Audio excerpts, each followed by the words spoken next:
Hello students, आज हम chapter 2 start करेंगे। चैप्टर 2 यानी विलियर सॉल्यूशन। जैसा कि आप लोग पिछली कक्षाओं में पढ़े होंगे, जो सॉल्यूशन है या विलियन है वो दो चीज़ों से मिलकर बना होता है, सॉल्यूट और सॉल्वेंट।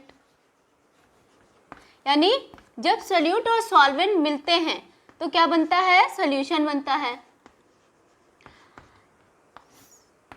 सॉल्यूट प्लस सॉल्वेंट मिलकर क्या बनाते हैं? सॉल्यूशन बनाते हैं। यानी जो पदार्थ घुल जाते हैं उन्हें हम सॉल्यूट या विलेय कहते हैं, और जो पदार्थ घोलते हैं उन्हें हम क्या कहते हैं? विलायक कहते हैं या सॉल्वेंट कहते हैं। या हम ऐसे भी कह सकते हैं, जिनकी कम मात्रा लेते हैं वो विलेय यानी सॉल्यूट कहलाते हैं, और जिनकी अधिक मात्रा लेते हैं वो सॉल्वेंट यानी विलायक कहलाते हैं। जैसे फॉर एग्जाम्पल, सबने घर में क्या है, जल में चीनी को मिक्स करके शरबत बनाया होगा, तो चीनी क्या है, हम कम मात्रा में लेते हैं तो चीनी क्या हो गई? एज अ सॉल्यूट हो गई। और जल क्या है, हम अधिक मात्रा में लेते हैं तो जल क्या हो गया? एज अ सॉल्वेंट हो गया। तो हम अगर बात करें विलियन के डेफिनेशन की, तो दो या दो से अधिक पदार्थों का समांगी मिश्रण, यानी डेफिनेशन क्या हो जाएगी? दो या दो से अधिक पदार्थों का समांगी मिश्रण विलियन कहलाता है। दो या दो से अधिक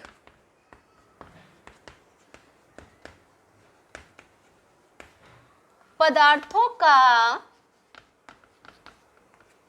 दो या दो से अधिक पदार्थों का समांगी मिश्रण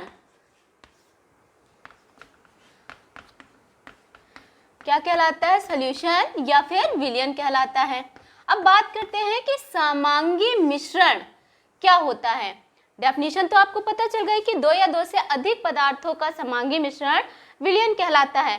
समांगी का मतलब क्या होता है कि अगर हम कॉमन वे में बात करें तो जब हम क्या करते हैं, चीनी को जल में घोलते हैं, चीनी क्या है, पूरी तरह से जल में घुल जाती है, तो हम उस जल को चाहे ऊपर से देखें, चाहे नीचे से देखें, चाहे कहीं से देखें, उसमें हमें चीनी के कण दिखाई नहीं देते हैं।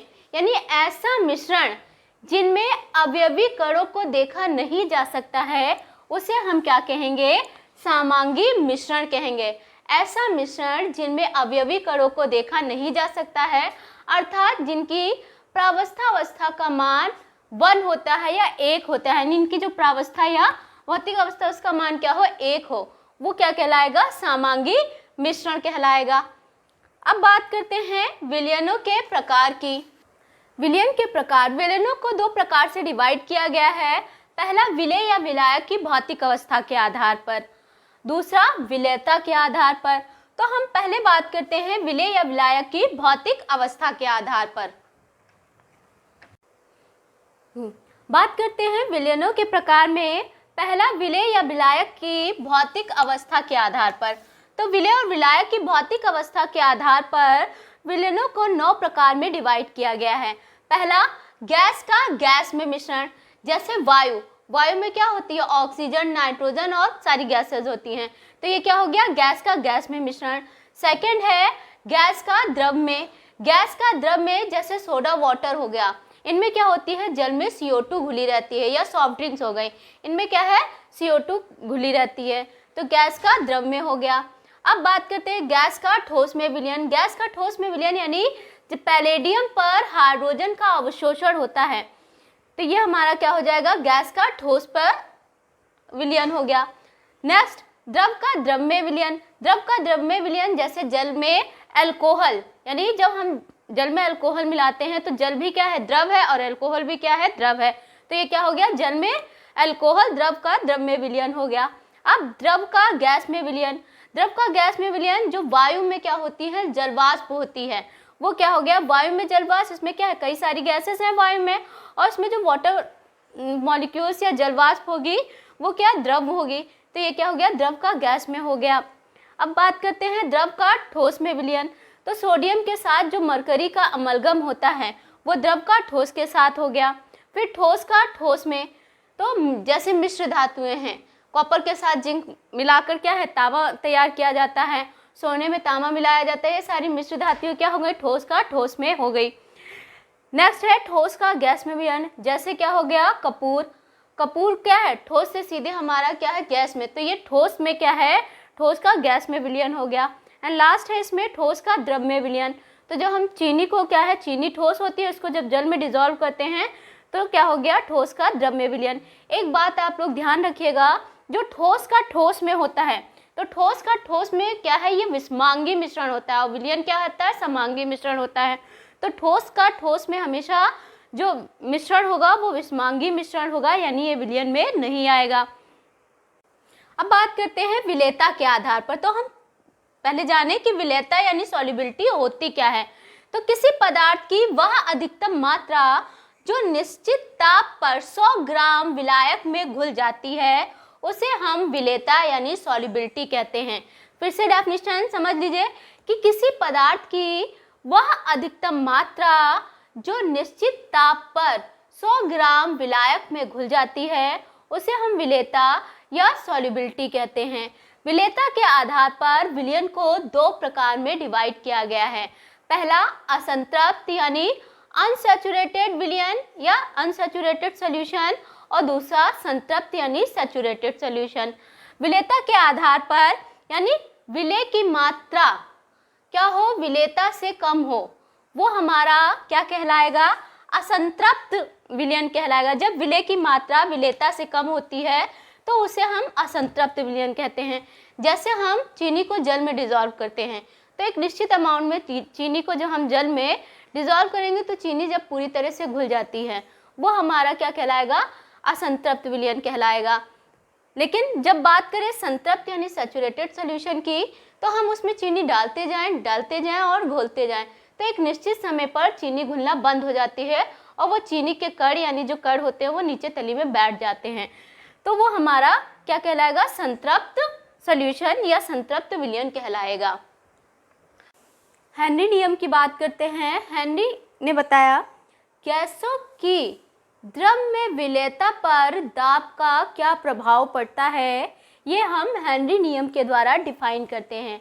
हेनरी ने कहा कि माना किसी गैस के W ग्राम इकाई द्रव्यमान विलायक में दाब P पर हमारे विलेय घुलते हैं, यानी इसमें जो इकाई द्रव्यमान हो गया वो क्या हो गया, W ग्राम हो गया और दाब P के।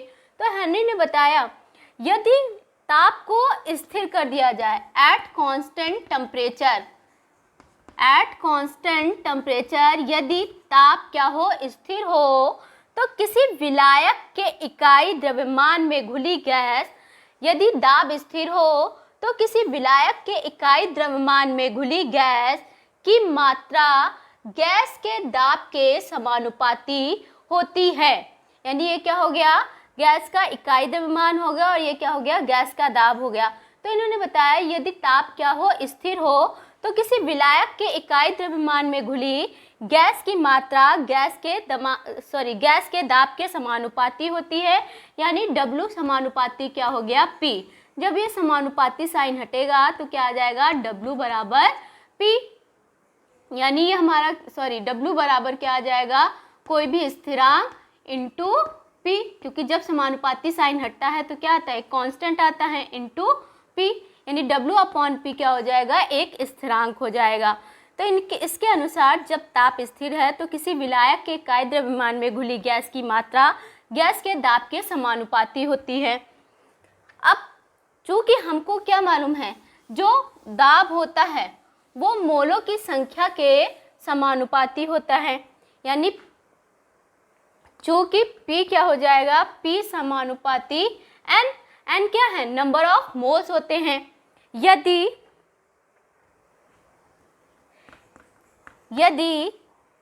गैस का आयतन V मिलीलीटर हो, यदि गैस का आयतन V मिलीलीटर हो तो क्या हो जाएगा, जो आयतन होता है वो भी क्या होता है, दाब के समानुपाती होता है, यानी V समानुपाती P नॉट।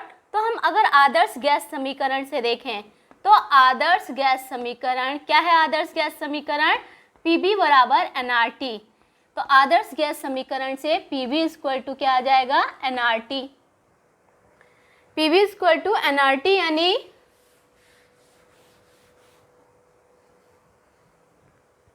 पी भी बराबर है nRT, यानी V इक्वल टू क्या हो जाएगा, nRT upon M, sorry nRT upon P। क्योंकि N आपको मालूम है नंबर ऑफ मोल्स किसके बराबर होता है, मास अपॉन मोलर मास। तो हम यहाँ पे क्या रख सकते हैं, N की जगह V स्क्वायर क्या हो जाएगा, W upon M into RT into P। ठीक, तो V स्क्वायर टू क्या आ जाएगा, W into RT upon M into P। P क्या है, दाब है। यदि हम दाब को क्या कर दें, दोगुना कर दें, यदि दाब को दोगुना कर दें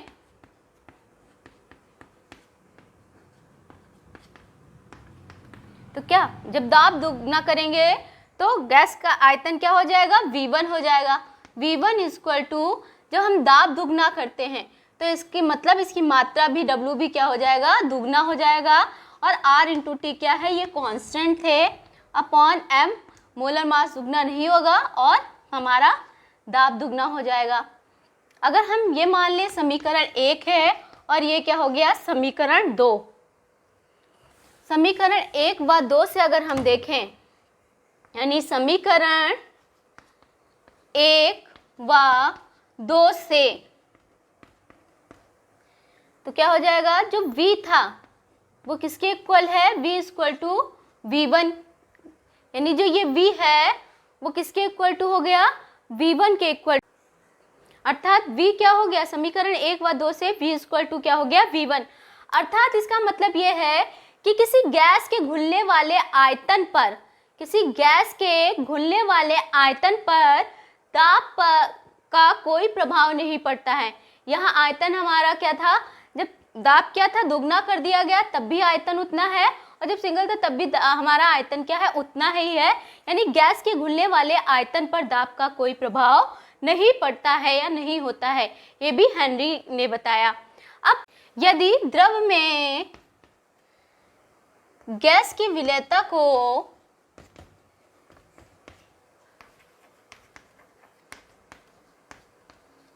मोल प्रभाव, जिसको हम x से डिनोट करते हैं, के पदों में व्यक्त करें तो क्या हो जाएगा, जो P है यानी आंशिक दाब समानुपाती किसके हो जाएगा, x के, यानी मोल प्रभाज के। चूंकि ये जब हमारा साइन हटेगा इक्वल टू आएगा तो एक कांस्टेंट आएगा जिसे हम Ks से डिनोट करते हैं इंटू एक्स है, यानी जो आंशिक दाब होता है वो मोल प्रभाज के समानुपाती होता है। और जब ये समानुपाती साइन हटेगा तो यहाँ पे एक कांस्टेंट आ जाएगा KH। इसी KH कांस्टेंट को हम क्या कहते हैं, हेनरी कांस्टेंट कहते हैं, यानी हेनरी स्थिरांक या हेनरी कांस्टेंट कहेंगे। यानी जो हेनरी ने बताया तो इन्होंने हमें 3 तरीके से बताया। अर्थात हेनरी ने बताया कि स्थिर ताप पर किसी विलायक के इकाई द्रव्यमान में घुली गैस की मात्रा गैस के समानुपाती होती है, या सेकंड देखें तो दिए गए ताप पर किसी विलायक में घुली गैस का आयतन उसके दाब पर निर्भर नहीं करता है। एंड थर्ड में बताया कि किसी गैस का जो आंशिक दाब होता है वो उस गैस के मोल प्रभाज के समानुपाती होता है, यानी x के समानुपाती। किसी गैस का दाब उस गैस के मोल प्रभाज के समानुपाती होता है। ये 3 तरीके से हेनरी ने डेफिनेशन बताई हैं। Thank you.